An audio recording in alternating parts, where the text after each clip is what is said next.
Welcome to the video demo of the Multimedia Streaming Cloud platform, which utilizes the Object as a Service paradigm for its backend. The MSC platform has two types of users, the object developer and the object user, which is also known as the viewer. Beginning with the developer section, users will be greeted with a dashboard, which will list all of the objects and functions available. From here, users can also choose to directly create a new object or function. To begin off with the demo, we will be creating a new function. For creating a new function, we can set the name and description for that function, as well as bind as many input variables and input objects as we need for this function. There are two execution types for the function. For the task execution, we will have to give it a Docker image URL. There's also the output class for the function. After the function has been successfully created, we will then go on to the classes page, in which you can also view all of the available classes.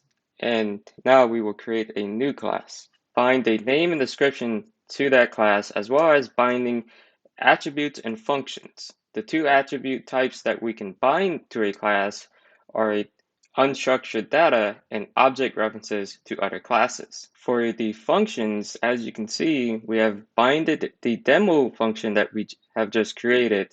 We will also be binding the example.video.toHOS function to this new class as well. Since creating a new class may take some time, we will create a new object for the example.video.HOS class. Creating a new object will require the name, description, and two types of unstructured data, the video source and the thumbnail.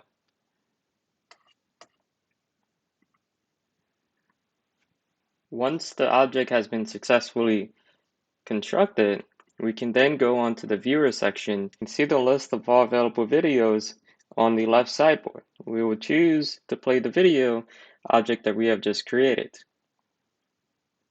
Scrolling down, we can apply a function, and clicking the drop-down menu, we can see all the available functions for this video object, which is the blur, grayscale, and mirror function. We will invoke the grayscale function for this video object.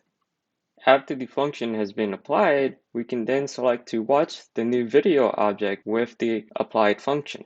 And as you can see, the grayscale function has been successfully applied to the video object. Thank you to Wiz for creating the Object as a Service paradigm, Tony Quinn for creating the web interface, and the HPCC lab at the University of Louisiana at Lafayette.